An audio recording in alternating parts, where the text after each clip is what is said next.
Finance Commission. Number 3, explanatory memorandum as to the action taken on the recommendations contained in the above report. Item number 2, माननीय वित्त मंत्री Nirmala Sitharaman ji.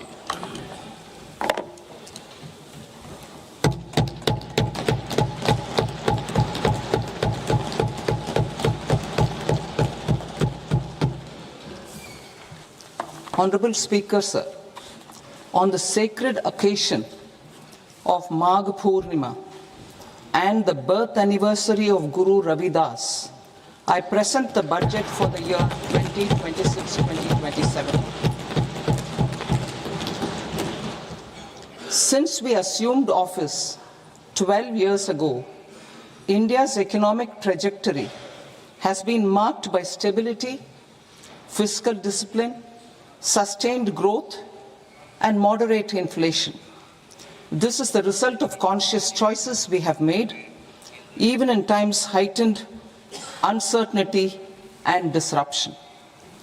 Our government, led by Honorable Prime Minister Modi, has decisively and consistently chosen action over ambivalence, reform over rhetoric, and people over populism. We have pursued far-reaching structural reforms, fiscal prudence and monetary stability, whilst maintaining a strong thrust on public investment. Keeping Atmanirbharta as a lodestar, we have built domestic manufacturing capacity, energy security, and reduced critical import dependencies. Simultaneously, we have ensured that citizens benefit from every action of the government, undertaking reforms to support employment generation, agricultural productivity, household purchasing power, and universal services to people. These measures have delivered a high growth rate of around 7% and helped us make substantial strides in poverty reduction and improvement in the lives of our people. Today, we face an external environment in which trade and multilateralism are imperiled and access to resources and supply chains are disrupted. New technologies are transforming production systems while sharply increasing demands on water, energy, and critical minerals. India will continue to take confident steps towards Vikasit Bharat, balancing ambition with inclusion. As a growing economy with expanding trade and capital needs, India must also remain deeply integrated with global markets, exporting more and attracting stable long-term investment.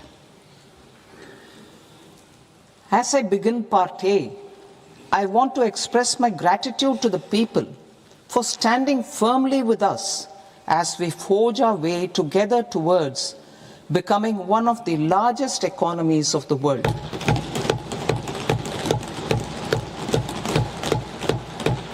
Our aim is to transform aspiration into achievement and potential into performance as we ensure that the dividends of growth reach every farmer, the scheduled caste, the scheduled tribes, the nomads, the youth, the poor, and the women. In Vikasit Bharat Young Leaders Dialogue 2026, several innovative ideas were shared with our Prime Minister, which have inspired many of the proposals, making this a unique Yuva Shakti-driven budget. Our government's sankalp is to focus on our poor, underprivileged, and the disadvantaged. To deliver on this sankalp, and given that this is the first budget prepared in Kartavya Bhavan, we are inspired by 3 Kartavya. Our first Kartavya is to accelerate and sustain economic growth by enhancing productivity and competitiveness and building resilience to volatile global dynamics. Our second Kartavya is to fulfill aspirations of our people and build their capacity, making them strong partners in India's path to prosperity. Our third kartavya, aligned with our vision of Sabka Saath, Sabka Vikas, is to ensure that every family, community, region, and sector has access to resources, amenities, and opportunities for meaningful participation. This threefold approach requires a supportive ecosystem. The first requirement is to sustain the momentum of structural reforms, continuous, adaptive, and forward-looking. Second, a robust and resilient financial sector is central to mobilizing savings, allocating capital efficiently, and managing risks.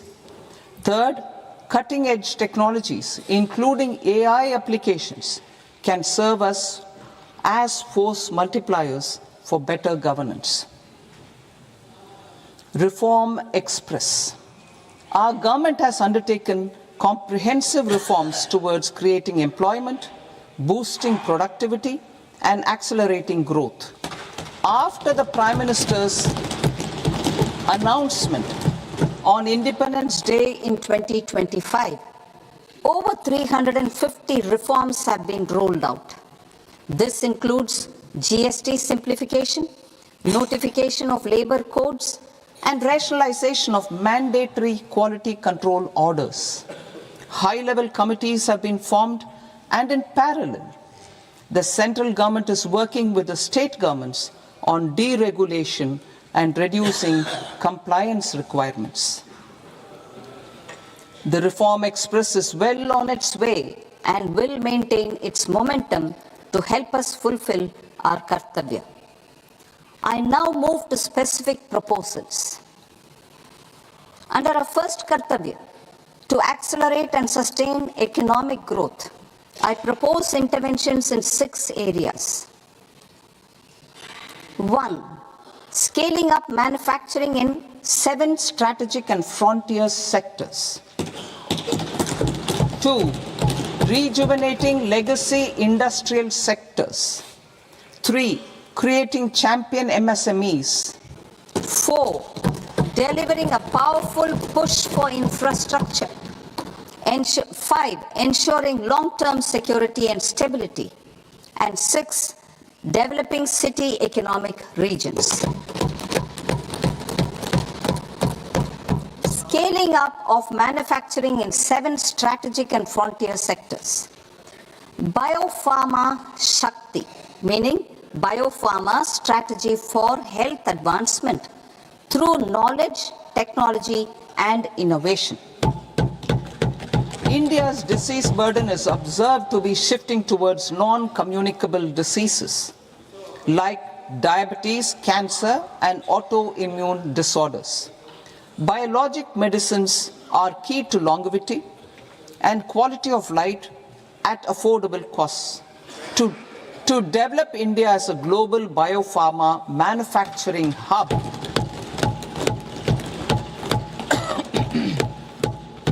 I propose the Biopharma Shakti with an outlay of 10,000 crores over the next 5 years. This will build the ecosystem for domestic production of biologics and biosimilars. The strategy will include a biopharma-focused network with 3 new national institutes of pharmaceutical education and research, popularly known as NIPERs, and upgrading 7 existing ones. It will also create a network of 1,000 accredited India clinical trials sites. We propose to strengthen the Central Drug Standard Control Organization to meet global standards and approve timeframes through and approval timeframes through a dedicated scientific review cadre and specialists. India's semiconductor mission 1.0 expanded India's semiconductor sector capabilities. Building on this, we will launch ISM 2.0 to produce equipment and materials, design full-stack Indian IP, and fortify supply chains. We will also focus on industry-led research and training centers to develop technology and skilled workforce.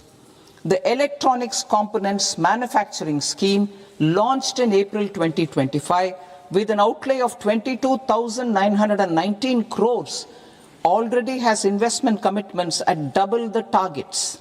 We propose to increase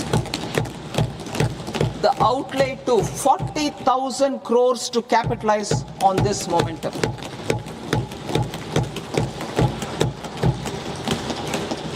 A scheme for rare earth permanent magnets was launched in 2025 November. We now propose to support the mineral-rich states of Odisha, Kerala, Andhra Pradesh and Tamil Nadu to establish dedicated rare earth corridors to promote mining, processing, research and manufacturing. To enhance domestic chemical production and reduction import dependency and reduce import dependency, we will launch a scheme to support states in establishing 3 dedicated chemical parks through challenge route on a cluster-based plug-and-play model. Strong capital goods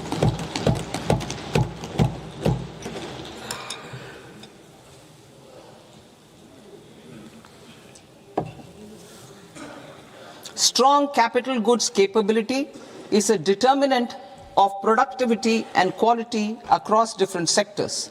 Towards building this capacity, I propose the following.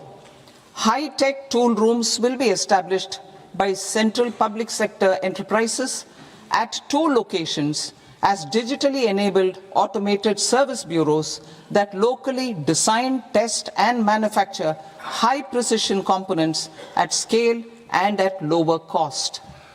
2. A scheme for enhancement of construction and infrastructure equipments will be introduced to strengthen domestic manufacturing of high value and technologically advanced CIE. This can range from lifts in a multi-storied apartment or firefighting equipment in multiplexes, large or small, and to tunnel boring equipments for building metros and high-altitude roads. I also propose a scheme for container manufacturing to create a globally competitive container manufacturing ecosystem with a budgetary allocation of 10,000 crores over a 5-year period. For the labor-intensive textile sector, I propose an integrated program with 5 subparts. 1. The National Fiber Scheme for self-reliance in natural fibers, such as silk, wool and jute, man-made fibers and new age fibers. Textile expansion and employment scheme to modernize traditional clusters with capital support for machinery, technology upgradation and common testing and certification centers. 3. The National Handloom and Handicraft Program to integrate and strengthen existing schemes and ensure targeted support for weavers and artisans. Tex Eco Initiative to promote globally competitive and sustainable textiles and apparels. Samarth 2.0 to modernize the upgrade the textile skilling ecosystem through collaboration with industry and academic institutions. Further, I propose to set up mega textile parks in challenge mode. They can also focus on bringing value addition to technical textiles. I propose to launch the Mahatma Gandhi Gram Swaraj initiative to strengthen khadi, handloom and handicrafts. This will help in global market linkage and branding. It will streamline and support training, skilling, quality of process and production. This will benefit our weavers, village industries, one district, one product ODOP initiative and also our rural youth. India has the potential to emerge as a global hub for high-quality, affordable sports goods. I propose a dedicated initiative for sports goods that will promote manufacturing, research, and innovation in equipment design as well as material sciences. Rejuvenation of legacy industrial clusters. I propose to introduce a scheme to revive 200 legacy industrial clusters to improve their cost competitiveness and efficiency through infrastructure and technology upgradation. Creating champion SMEs and supporting micro enterprises. Recognizing MSMEs as a vital engine of growth, I propose a three-pronged approach to help them grow as champions. Equity support. I propose to introduce a dedicated 10,000 crores SME growth fund to create future champions, incentivizing enterprises based on select criteria. I also propose to top up the Self-Reliant India Fund set up in 2021 with 2,000 crores to continue support to micro enterprises and maintain their access to risk capital. Liquidity support. With TREDS, more than 7 lakh crore has been made available to MSMEs. To leverage its full potential, I propose 4 measures. 1. Mandate TREDS as the transaction settlement platform for all purchases from MSMEs by CPSEs, serving as a benchmark for other corporates. 2. Introduce a credit guarantee support mechanism through CGTMSE for invoice discounting on TREDS platform. 3. Link GEM with TREDS for sharing information with financiers about government purchases from MSMEs, encouraging cheaper and quicker financing. 4. Introduce TREDS receivables as asset-backed securities, helping develop a secondary market, enhancing liquidity and settlement of transactions. Professional support. Government will facilitate professional institutions such as the ICAI, ICSI, ICMAI to design short-term modular courses and practical tools to develop a cadre of corporate mitras, especially in Tier 2 and Tier 3 towns. These accredited para-professionals will help MSMEs meet compliance requirements at affordable costs. Infrastructure. During this past decade, our government has undertaken several initiatives for large-scale enhancement of public infrastructure, including through new financing instruments such as Infrastructure Investment Trust (InvITs) and Real Estate Investment Trust (REITs), and institutions like NIIF and NABFID. We shall continue to focus on developing infrastructure in cities with over 5 lakh population, that is Tier 2, Tier 3 cities, which have expanded to become growth centers. Public capital expenditure has increased manifold from 2 lakh crore in 2014-15 to an allocation of 11.2 lakh crore in BE 25-26. In this coming year, that is financial year 2026-27, I propose to increase it to 12.2 lakh crores to continue the momentum. To strengthen the confidence of private developers regarding risks during infrastructure development and construction phase, I propose to set up an infrastructure risk guarantee fund to provide prudentially calibrated partial credit guarantee to lenders. over the years, rights have emerged as a successful instrument for asset monetization. I propose to accelerate recycling of significant real estate assets of the CPSEs through the setting up of dedicated rights. To promote environmentally sustainable movement of cargo, I propose to 1. Establish new dedicated freight corridors connecting Dankuni in the east to Surat in the west. Operationalize 20 new national waterways over the next 5 years. Starting with National Waterways 5 in Orissa to connect mineral-rich areas of Talcher and Angul and industrial centers like Kalinga Nagar to the ports of Paradeep and Dhamra. Training institutes will be set up as regional centers of excellence for development of required manpower for these waterways. This will benefit youth in the entire stretch of the waterways to train and acquire skills. Further, a ship repair ecosystem catering to inland waterways will also be set up at Varanasi and Patna.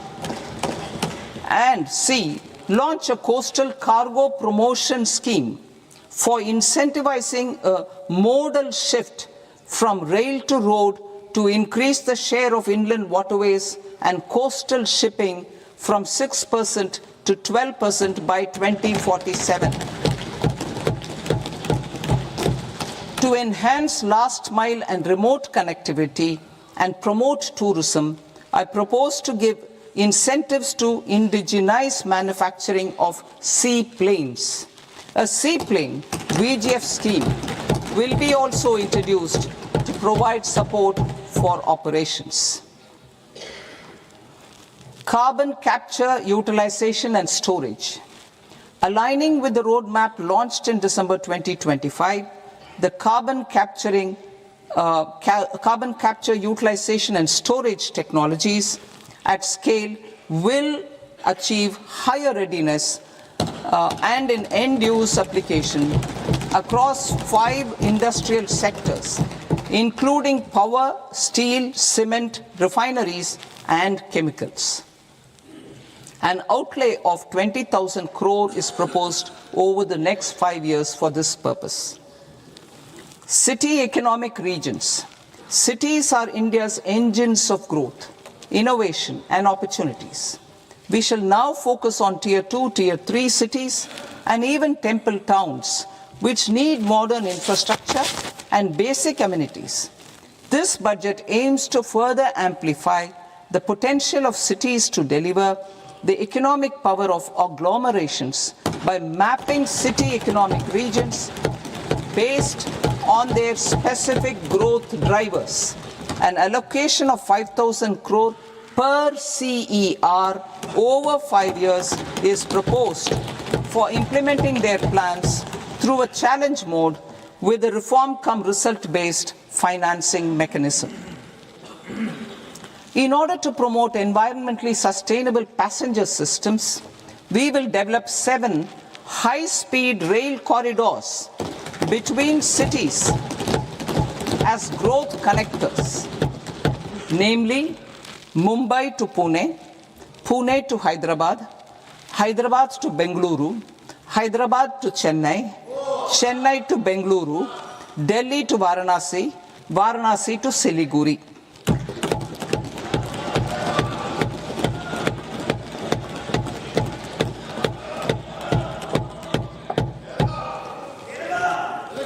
Financial sector. The Indian banking sector today is characterized by strong balance sheet, historic highs in profitability, improved asset quality, and coverage exceeding 98% of villages in the country. At this juncture, we are well placed to futuristically evaluate the measures needed to continue on the path of reform-led growth of this sector. I propose setting up a high-level committee on banking for Vikasit Bharat. High-level committee on banking for Vikasit Bharat, to comprehensively review the sector and align it with India's next phase of growth, while safeguarding financial stability, inclusion, and consumer protection. The vision for NBFCs for Vikasit Bharat has been outlined with clear targets for credit disbursement and technology adoption in order to achieve scale and improve efficiency in the public sector NBFCs. As a first step, it is proposed to restructure the Power Finance Corporation and Rural Electrification Corporation. I propose a comprehensive review of the foreign exchange management non-debt instruments rules to create a more contemporary, user-friendly framework for foreign investments consistent with India's evolving economic priorities. Corporate bond market. I propose to introduce a market-making framework with suitable access to funds and derivatives on corporate bond indices. I also propose to introduce total return swaps on corporate bonds. Municipal bonds. To encourage the issuance of municipal bonds of higher value by larger cities, I propose an incentive of 100 crore rupees for a single bond issuance. 100 crore rupees for a single bond issuance of more than 1,000 crore. The current scheme under Amrit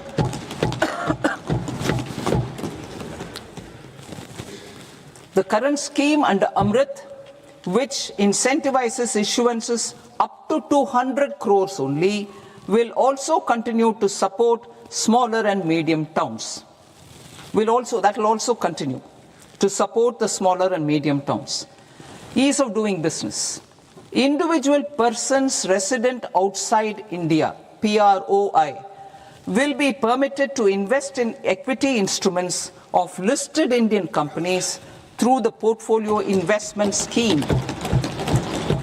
It is also proposed to increase the investment limit for an individual PROI under the scheme from 5% to 10%, with an overall investment limit for all individual PROIs to 24% from the current 10%. Emerging technologies including AI. 21st century is technology driven. Adoption of technology is for the benefit of all people. Farmers in the field, women in STEM, youth keen to upskill, and Divyangjan to access newer opportunities. The government has taken several steps to support new technologies through AI Mission, National Quantum Mission, Anusandhan National Research Fund, and Research and Development and Innovation Fund. Our second kartavya is to fulfill aspirations and build capacities. Close to 25 crore individuals have come out of multi-dimensional poverty through a decade of our government's sustained and reform-oriented efforts.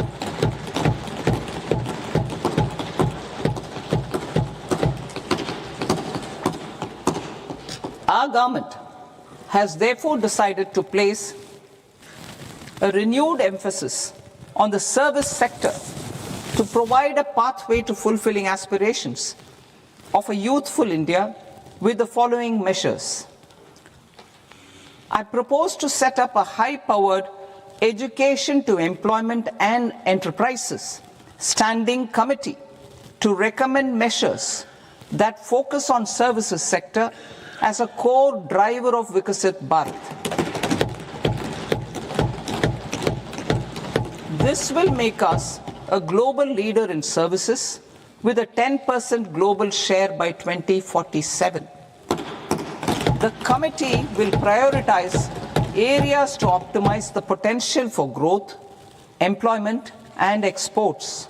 They will also assess the impact of emerging technologies including AI, on jobs and skill requirements and propose measures thereof. To create a range of skilled career pathways, a new range of skilled career pathways for our youth, I propose interventions in the following sectors. Health. Existing institutions for allied health professionals will be upgraded and new AHP institutions established in private and government sectors.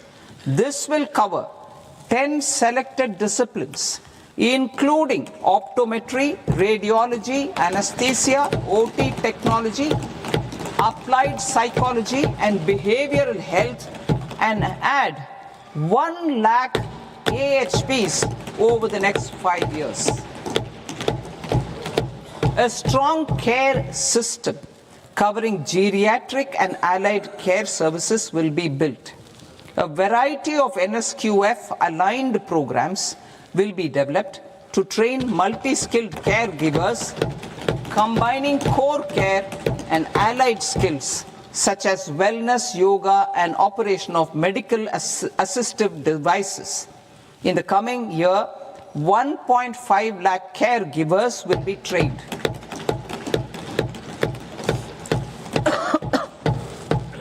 Hubs for medical value tourism. To promote India as a hub for medical tourism services, I propose to launch a scheme to support states in establishing 5 regional medical hubs in partnership with the private sector. These hubs will serve as integrated healthcare complexes that combine medical, educational, and research facilities.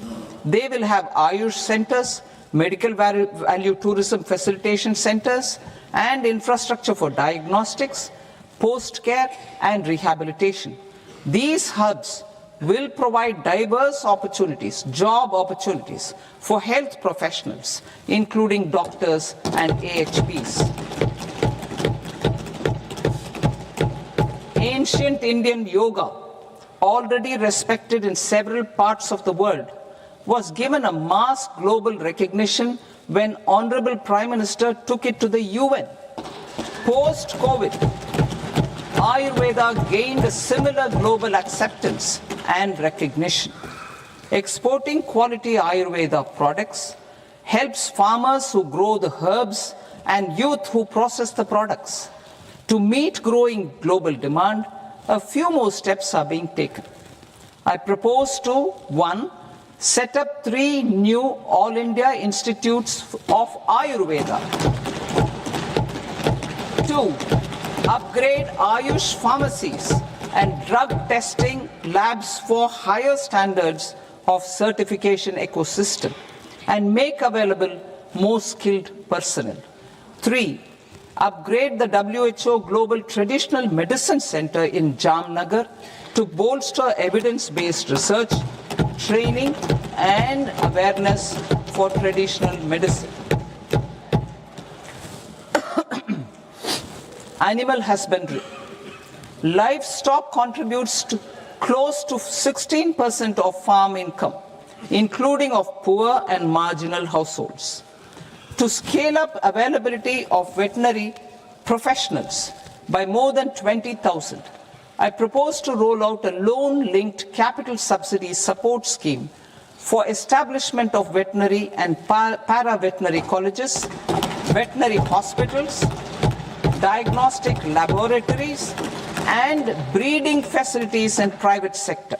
Collaboration between Indian and foreign institutions will also be facilitated. Orange economy.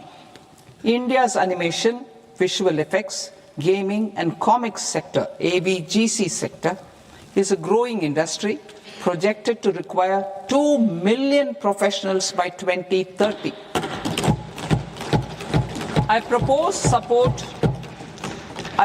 to support the Indian Institute of Creative Technologies, Mumbai, in setting up AVGC content creator labs in 15,000 secondary schools all over the country and 500 colleges. The Indian design industry is expanding rapidly, and yet there is a shortage of Indian designers. I propose to establish, through Challenge Route, a new National Institute of Design to boost design education and development in the eastern region of India. Education. Our government will support states through Challenge Route in creating 5 university townships in the vicinity of major industrial and logistics corridors. These planned academic zones will host multiple universities, colleges, and research institutions, skill centers, and residential complexes. In higher education, STEM institutions, prolonged hours of study and laboratory work pose some challenges for girl students.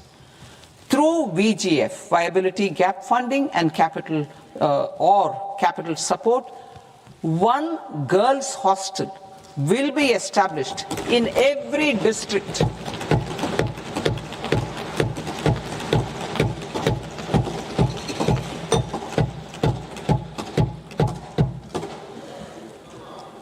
To promote astrophysics and astronomy via immersive experiences. 4 telescope infrastructure facilities will be set up or upgraded. The National Large Solar Telescope, the National Large Optical Infrared Telescope, the Himalayan Chandra Telescope, and the Cosmos 2 Planetarium. Tourism. The tourism sector has the potential to play a large role in the employment generation, forex earnings, and expanding the local economy. I propose to set up a National Institute of Hospitality by upgrading the existing National Council for Hotel Management and Catering Technology. It will function as a bridge between academia, industry, and government. I also propose a pilot scheme for upskilling 10,000 guides in 20 iconic tourist sites through a standardized, high-quality, 12-week training course in hybrid mode in collaboration with the Indian Institute of Management. A national destination digital knowledge grid will be established to digitally document all places of significance, cultural, spiritual, and heritage. This initiative will create a new ecosystem of jobs for local researchers, historians, content creators, and technology partners. India has the potential and opportunity to offer world-class trekking and hiking experience. We will develop ecologically sustainable mountain trails in Himachal Pradesh, Uttarakhand, and Jammu Kashmir. Also in Araku Valley in the Eastern Ghats and Podigai Malai in the Western Ghats. Turtle trails along key nesting sites in the coastal areas of Odisha, Karnataka, and Kerala. And 3 bird watching trails along the Pulikat Lake in Andhra Pradesh, Tamil Nadu. It's on the border. Under the visionary leadership of Honorable Prime Minister, we established the International Big Cat Alliance in 2024. This year, India is hosting the first ever Global Big Cat Summit, where heads of governments and ministers from 95 range countries will deliberate on collective strategies for conservation.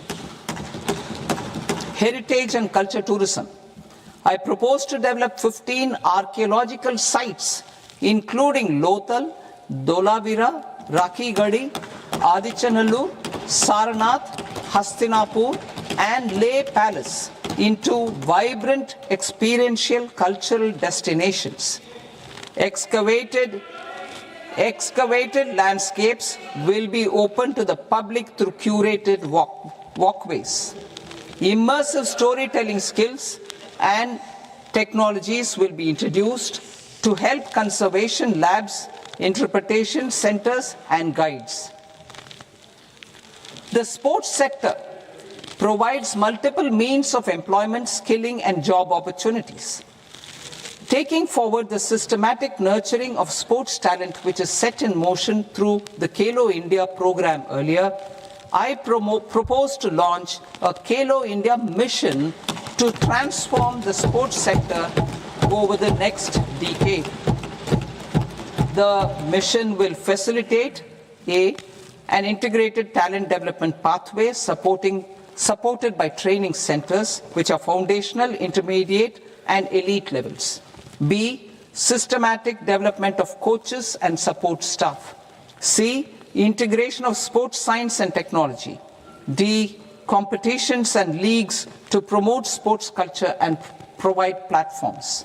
And E, development of sports infrastructure for training and competition.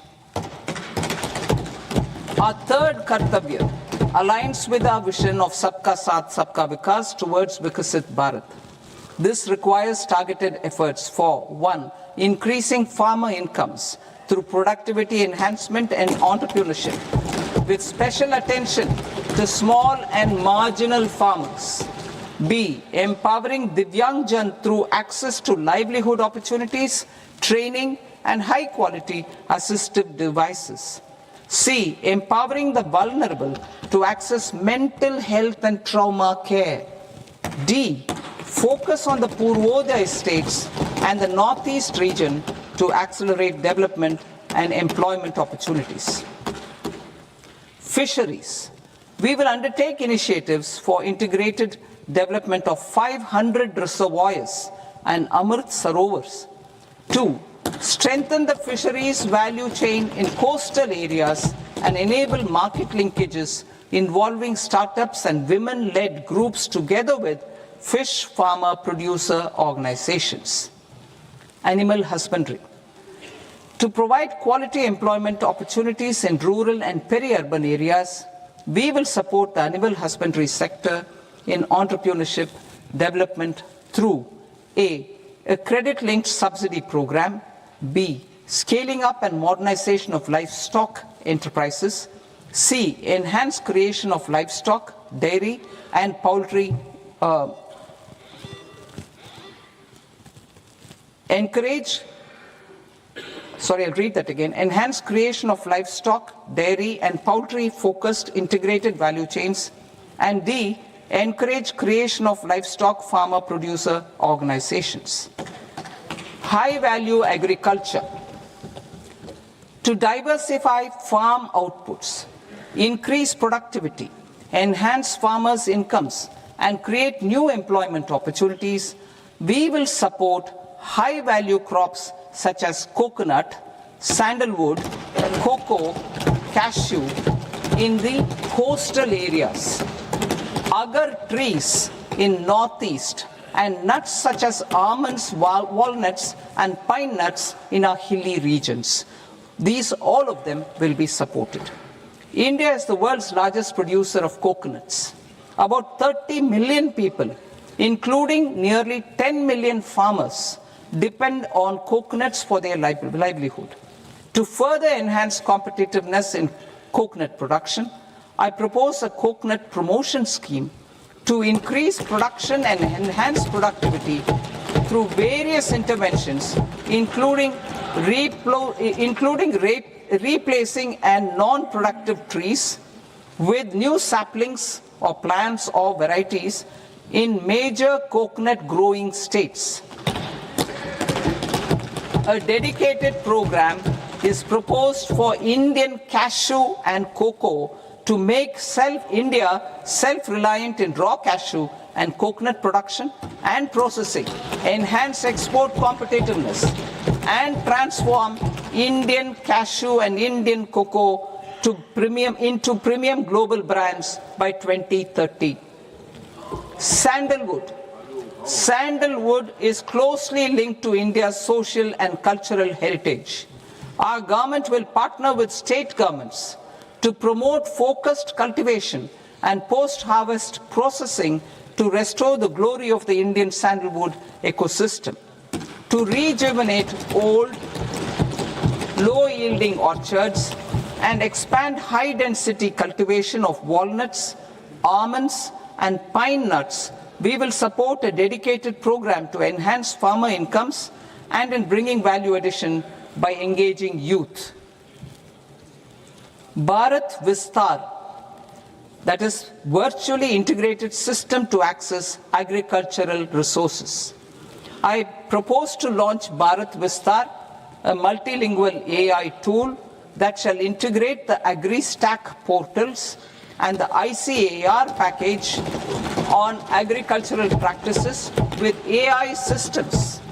This will enhance farm productivity, enable better decisions for farmers, and reduce risk by providing customized advisory support.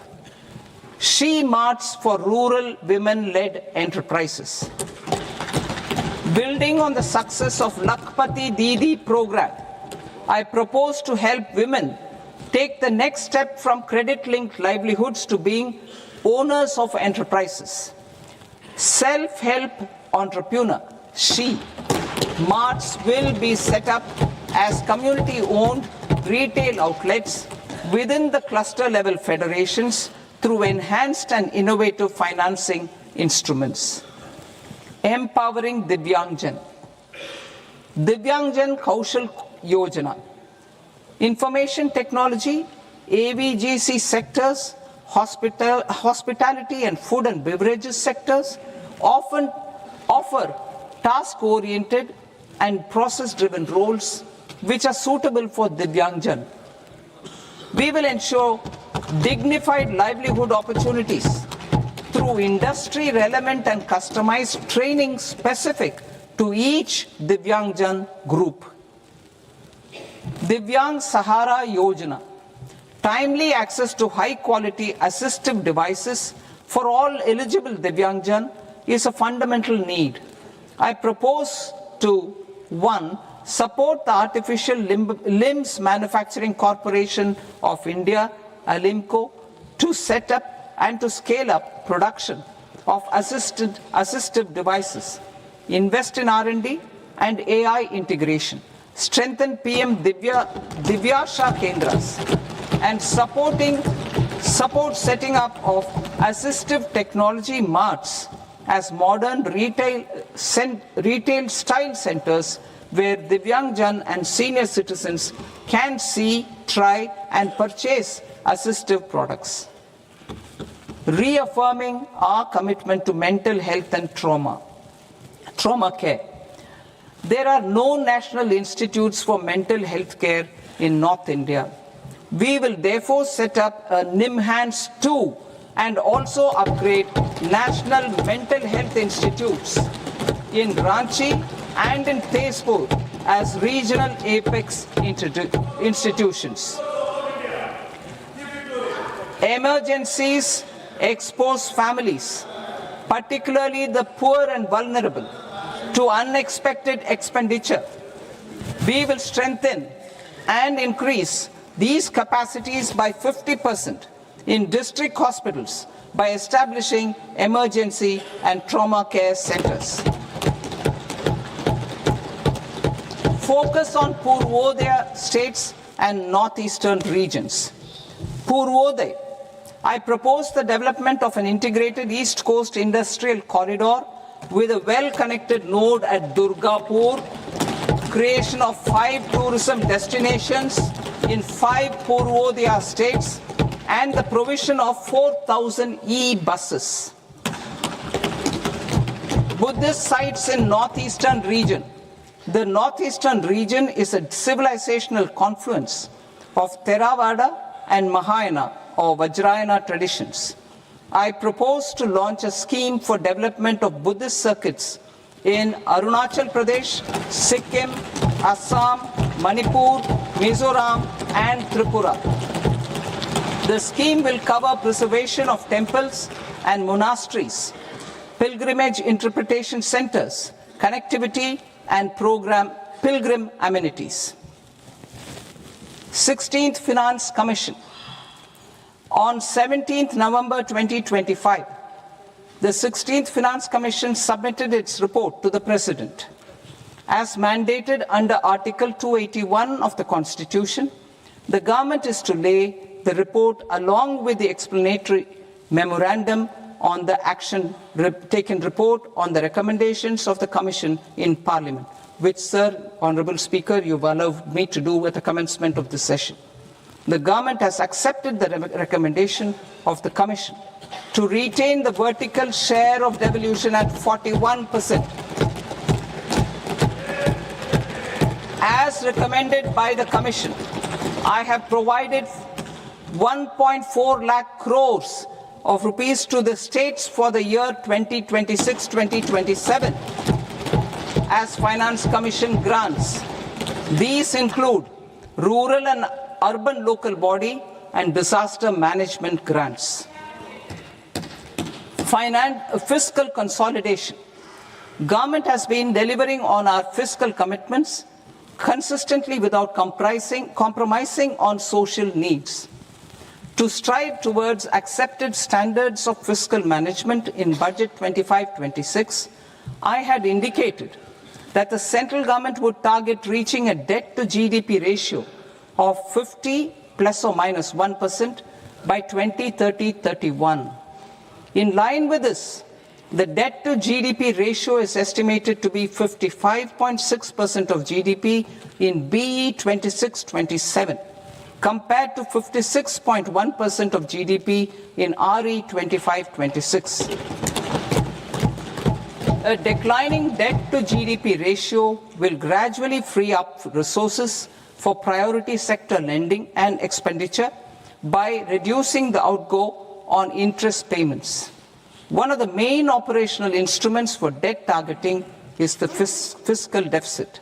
I am happy to inform this august House that I fulfilled my commitment made in 2021-2022 to reduce fiscal deficit below 4.5% of GDP by 25-26.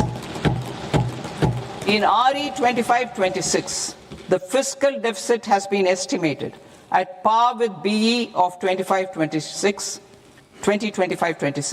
at 4.4% of GDP. In line with the new fiscal prudence path of debt consolidation, the fiscal deficit in BE 26-27 is estimated to be 4.3% of the GDP.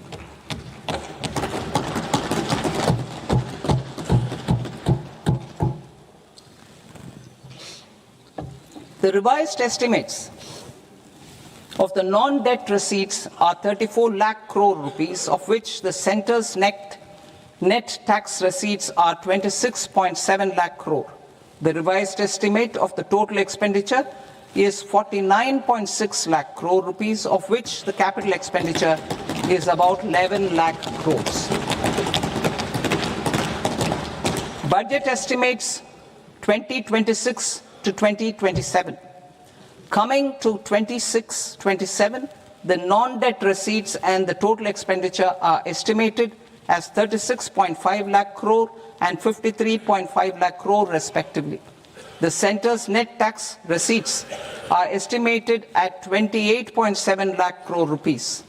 To finance the fiscal deficit, the net market borrowings from dated securities are estimated at 11.7 lakh crore rupees. The balance financing is expected to come from small savings and other sources. The gross market borrowings are estimated at 17.2 lakh crore rupees. I'll now move to Part B. Part B, direct taxes.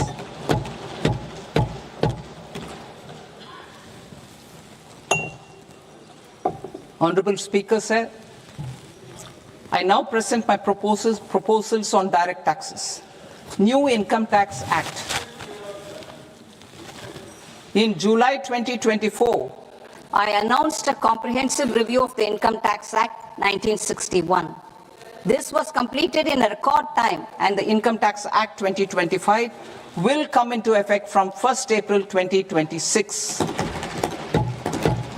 The simplified income tax rules and forms will be notified shortly, giving adequate time to taxpayers to acquaint themselves with its requirements.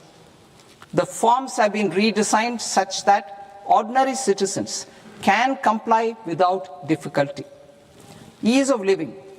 I propose that any interest awarded by the Motor Accident Claims Tribunal to a natural person will be exempt from income tax, and any TDS on this account will be done away with. I propose to reduce TCS rate on the sale of overseas tour program package from the current 5% and 20% to 2% without any stipulation of amount. I propose to reduce TCS rate for pursuing education and for medical purposes under the Liberalized Remittance Scheme, popularly known as LRS, from 5% to 2%. Supply of manpower services is proposed to be specifically brought within the ambit of payment to contractors for the purpose of TDS to avoid ambiguity. Thus, TDS on these services will be at the rate of either 1% or 2% only.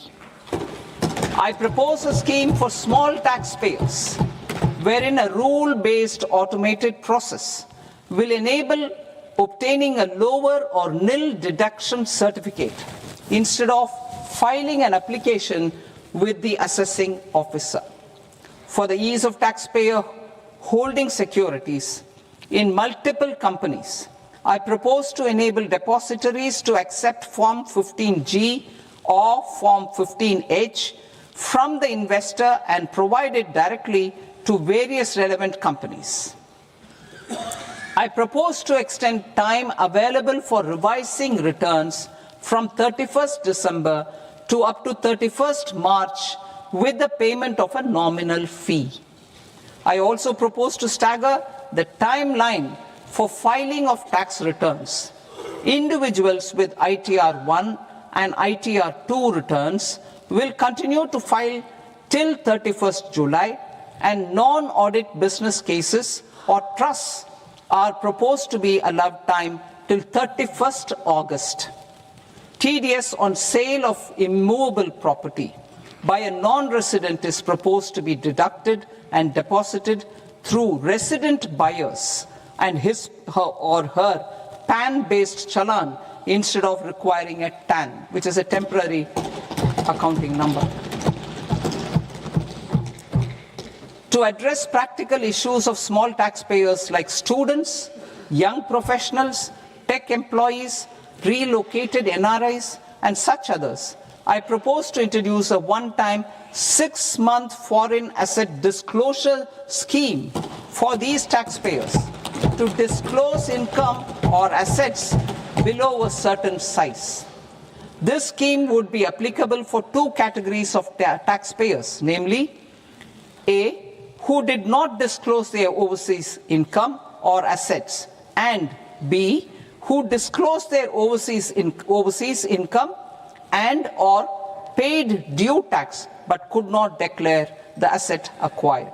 For category A, the limit of undisclosed income or asset is proposed to be up to 1 crore rupees. They need to pay 30% of fair market value of asset or 30% of undisclosed income as tax and 30% as additional income tax in lieu of penalty, and would thereby get immunity from prosecution. For category B, asset value is proposed to be up to 5 crore rupees. Here, immunity from both penalty and prosecution will be available with a payment of fee of 1 lakh rupees. Rationalizing penalty and prosecution. Multiplicity of proceedings are hindrance to the ease of doing business. I propose to integrate assessment and penalty proceedings by way of a common order for both. There will be no interest liability on the taxpayer on the penalty amount for the period of appeal before the first appellate authority, irrespective of the outcome of appeal process. Further, quantum of prepayment is being reduced from 20% to 10% and will continue to be calculated only on core tax demand. As an additional measure for reducing litigation, I propose to allow taxpayers to update their returns even after reassessment proceedings have been initiated, and an additional 10% tax rate over and above the rate applicable for the relevant year. The assessing officer will then use only this updated return in his proceedings. There is already a framework for immunity from penalty and prosecution in the cases of underreporting. I propose to apply this framework for immunity to misreporting too. However, in such a case, the taxpayer will need to pay 100% of the tax amount as an additional income tax over and above the tax and interest due. Penalties for certain technical defaults, such as failure to get accounts audited, non-furnishing of transfer pricing audit report, and default in furnishing statement for financial transactions are proposed to be converted into fee.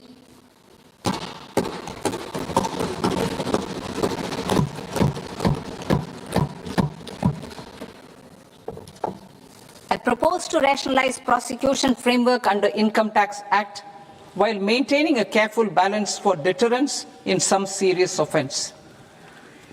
Non-production of books of account and documents and requirement of TDS payment where payment is made in kind are being decriminalized. Further, minor offences will attract fine only. The remaining prosecutions will be graded commensurate with the quantum of offence. They will entail only simple imprisonment with maximum imprisonment reduced to 2 years and power to courts to convert even those into fines. There is no penalty. There is no penalty presently for non-disclosure of non-immovable foreign assets with aggregate value less than 20 lakh rupees.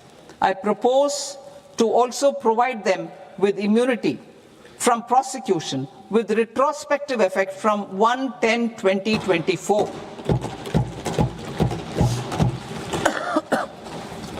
Cooperatives. Deduction is already allowed to a primary cooperative society engaged in supplying milk, oilseeds, fruits or vegetables raised or grown by its members. I propose to extend this deduction to also include supply of cattle feed and cotton seed produced by its members. I propose to allow inter-cooperative society dividend income as deduction under the new tax regime to the extent it is further distributed to its members. I further propose to allow exemption for a period of 3 years to dividend income received by a notified national cooperative federation on their investments made in companies up to 31/1/2026. This exemption would be allowed only for dividends further distributed to its member cooperatives. Supporting IT sector as India's growth engine.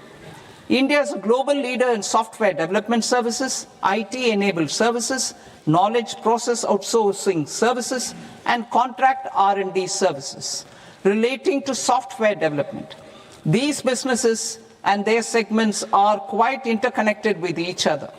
All these services are proposed to be clubbed under a single category of information technology services with a common safe harbor margin of 15.5% applicable to all. The threshold for availing safe harbor for IT services is being enhanced substantially from 300 crore rupees to 2,000 crore rupees. safe harbor for IT services shall be approved by an automated rule-driven process without any need for tax officer to examine and accept the application. Once applied by an IT services company, the same safe harbor can be continued for a period of 5 years at a stretch at its choice.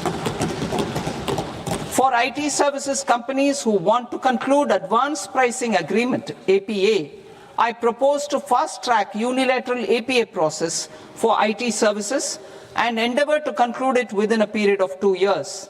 The period of 2 years can be extended by a further period of 6 months on taxpayers' request. I propose to extend the facility of modified returns available to the entity entering APA to its associated entities also. Attracting global business and investment.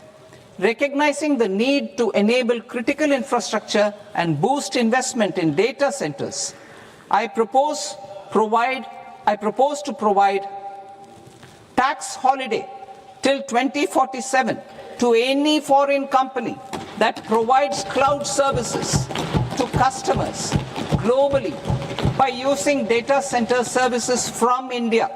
It will, however, need to provide services to Indian customers through an Indian reseller entity. I also propose to provide a safe harbor of 15% on cost in case the company providing data center services from India is a related entity. To harness the efficiency of just-in-time logistics for electronic manufacturing, I propose to provide safe harbor to non-residents for component warehousing in a bonded warehouse at a profit margin of 2% of the invoice value. The resultant tax of about 0.7% will be much lower than in competing jurisdictions. To provide fillip to toll manufacturing in India, I propose to provide exemption from income tax for 5 years to any non-resident who provides capital goods, equipment, or tooling to any toll manufacturer in a bonded zone. To encourage vast pool of global talent to work in India for a longer period of time, I propose to provide exemption to global, non-India sourced income of a non-resident expert for a stay period of 5 years under notified schemes.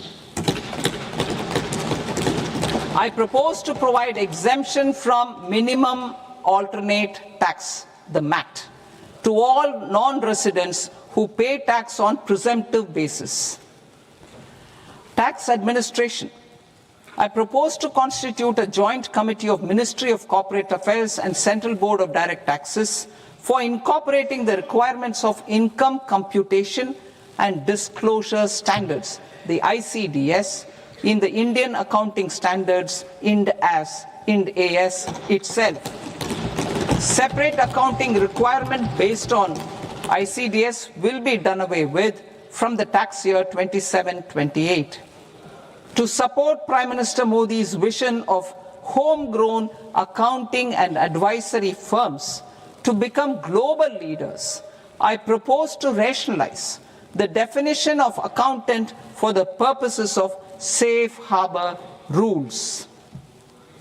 Other tax proposals. Change in taxation of buyback was brought in to address the improper use of buyback route by promoters. In the interest of minority shareholders, I propose to tax buyback for all types of shareholders as capital gains. However, to disincentivize misuse of tax arbitrage, promoters will pay an additional buyback tax. This will make effective tax 22% for corporate promoters. For non-corporate promoters, the effective tax will be 30%. TCS rate for sellers of specific goods, namely alcoholic liquor, scrap, and minerals, will be rationalized to 2%, and that on Tendu leaves will be reduced from 5% to 2%. I propose to raise the STT on futures to 0.05% from the present 0.02%. STT on options premium and exercise of options are both proposed to be raised to 0.15% from the present rate of 0.1% and 0.125% respectively. We reformed the taxation landscape for corporates in 2019 by providing them a simplified regime with lower tax rate so that they could productively focus on business rather than on claim of deductions and exemptions. To encourage companies to shift to the new regime, set off of brought forward MAT credit, minimum alternate tax credit, is proposed to be allowed to companies only in the new regime. Set off using available MAT credit is proposed to be allowed to an extent of 1/4 of the tax liability in the new regime. MAT is proposed to be made final tax, so there will be no further credit accumulation from 1st April 2026. In line with this change, the rate of final tax is being reduced to 14% from the current MAT rate of 15%. The brought forward MAT credit of taxpayers accumulated till 30th March 2026 will continue to be available to them for set-off as above. Indirect taxes. I shall now take up proposals related to indirect taxes.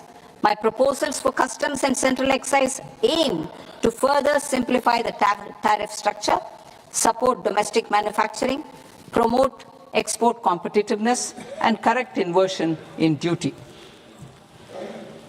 To continue weeding out long continuing customs duty exemptions, I propose to remove certain exemptions on items which are being manufactured in India or where the imports are negligible.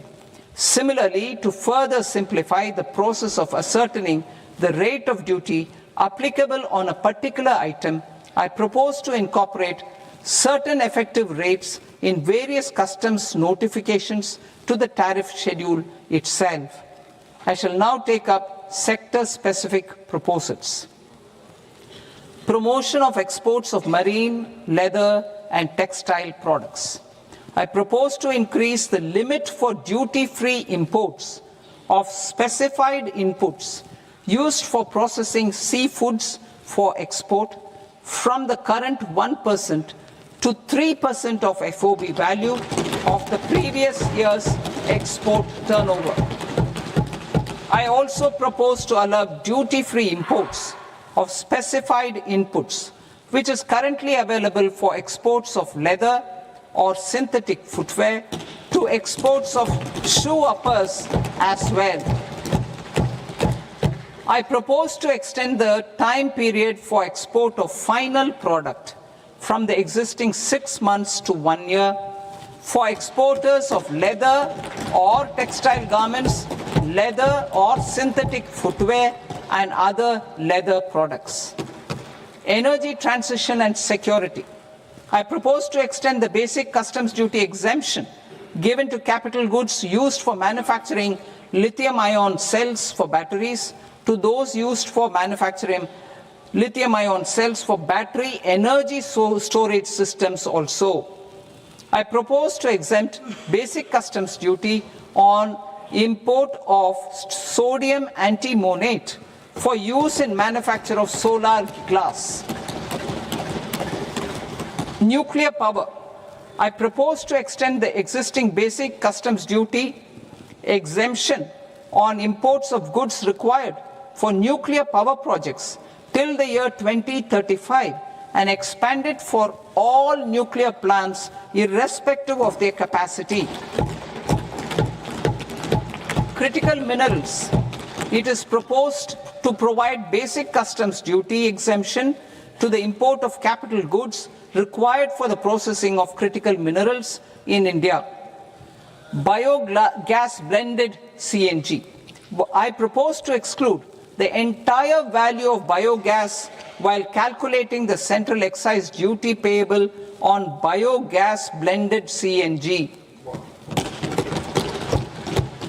Civil and defense aviation. I propose to exempt basic customs duty on components and parts required for the manufacture of civilian training and other aircrafts.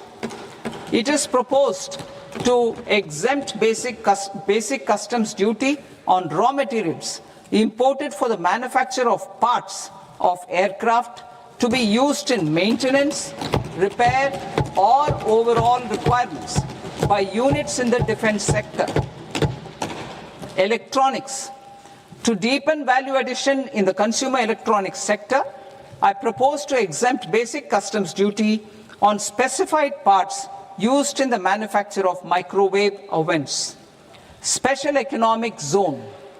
To address the concerns arising about utilization of capacity by manufacturing units in the special economic zones due to global trade disruptions, I propose as a special one-time measure to facilitate sales by eligible manufacturing units in SEZs to the domestic tariff area at concessional rates of duty. The quantity of such sales will be limited to a prescribed proportion of their exports. Necessary regulatory changes will be undertaken to operationalize the measures while ensuring level playing field for the units working in the DTA. Ease of living. To rationalize the customs duty structure for goods imported for personal use, I propose to reduce the tariff rate on all dutiable goods imported for personal use from 20% to 10%. To provide relief to patients, particularly those suffering from cancer, I propose to exempt basic customs duty on 17 drugs or medicines. I propose also to add 7 more rare diseases for the purposes of exempting import duties on personal imports of drugs, medicines, and food for special medical purposes used in their treatment. Customs process. India's role and share in the global trade is poised for a major leap in line with our ambition and journey towards Vikasit Bharat.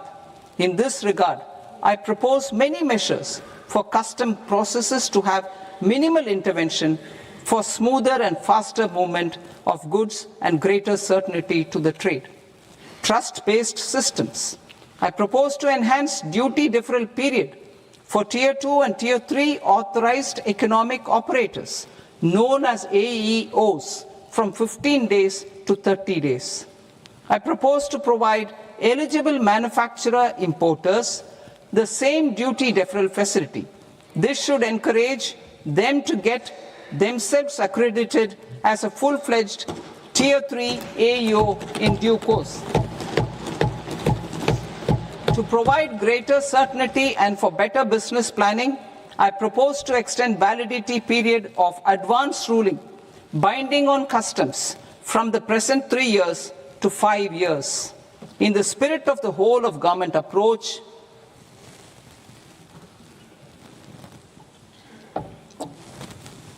government agencies will be encouraged to leverage AEO accreditation for preferential treatment in clearing their cargo. Regular importers with trusted long-standing supply chains will be recognized in the risk system so that the need for verification of their cargo every time can be minimized. Export cargo using electronic sealing. Export cargo using electronic sealing will be provided through clearance from the factory premises to the ship. for import of goods not needing any compliance, filing of bill of entry by a trusted importer and arrival of goods will automatically notify customs for completing their clearance formalities. This will enable goods to be released immediately on arrival. The customs warehouse framework will be transformed into a warehouse operator-centric system with a self-declarations, electronic tracking, and risk-based audit. These reforms will move away from the current system of officer-dependent approvals and reduce transaction delays and compliance costs. Ease of doing business. Approvals required for cargo clearance from various government agencies will be seamlessly processed through a single and interconnected digital window by the end of the financial year. Processes involved in clearance of food, drugs, plant, and animal and wildlife products, accounting for about 70% of interdicted cargo, will be operationalized on this system by April 2026 itself. For goods not having any compliance requirement, clearance will be done by customs immediately after online registration is completed by the importer, subject to the payment of duty. Customs integrated system will be rolled out in 2 years as a single integrated and scalable platform for all customs processes. Utilization of non-intrusive scanning with advanced imaging and AI technology for risk assessment will be expanded in a phased manner with the objective to scan every container across all the major ports. New export opportunities to support Indian fishermen to fully harness the economic value of marine resources beyond our territorial waters. The following measures will be taken. A. Fish catch by an Indian fishing vessel in exclusive economic zone or on the high seas will be made free of duty. Landing of such fish on foreign port will be treated as export of goods. Safeguards will be put in place to prevent misuse during fish catch, transit, or transshipment. To support aspirations of India's small businesses, artisans, and startups to access global markets through e-commerce, I am pleased to announce complete removal of the current value cap of 10 lakh rupees per consignment on courier exports. In addition, handling of rejected and returned consignments will be improved with effective use of technology for identifying such consignments.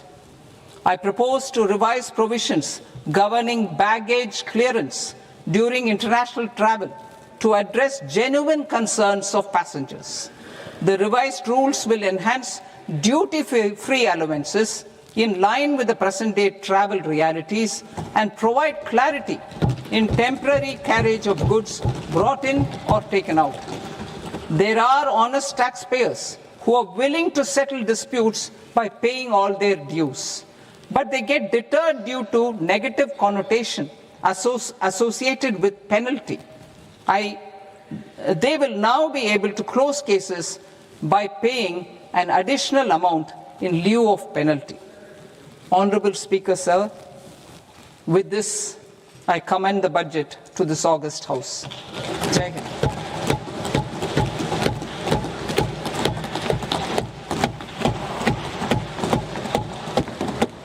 One and a half hours. Item number 3, माननीय वित्त मंत्री जी.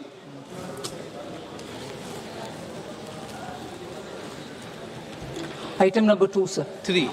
3. Sir, with your permission, I rise to lay on the table of the following statements under Section 3, 1 of the Fiscal Responsibility and Budget Management Act of 2003. Medium-term fiscal policy, fiscal policy strategy statement, and macroeconomic framework statement. Item number 4, माननीय वित्त मंत्री जी। Sir, with your permission, I move for leave to introduce the Finance Bill 2026. प्रश्न ये है कि विधेयक को पुनर्स्थापित करने की अनुमति प्रदान की जाए। जो सदस्य इस पक्ष में हाँ गए, जो सदस्य विरोध में ना गए, मेरे विचार में निर्णय हाँ वालों के पक्ष में हाँ वालों के पक्ष में अनुमति प्रदान की जाती है। माननीय मंत्री जी, अब विधेयक पुनर्स्थापित करें। Sir, I introduce the bill. माननीय सदस्य, आपको सूचित किया जाता है कि माननीय वित्त मंत्री जी के बजट भाषण की कॉपी पब्लिकेशन काउंटर पर ली जाती है। बजट भाषण और बजट से संबंधित दस्तावेज आपके मोबाइल फोन और मेंबर पोर्टल्स पर ही उपलब्ध है। सभा की कार्रवाई कल सोमवार दिनांक 2 फरवरी 2026 को प्राप्त 11 बजे तक के लिए स्थगित की जाती है।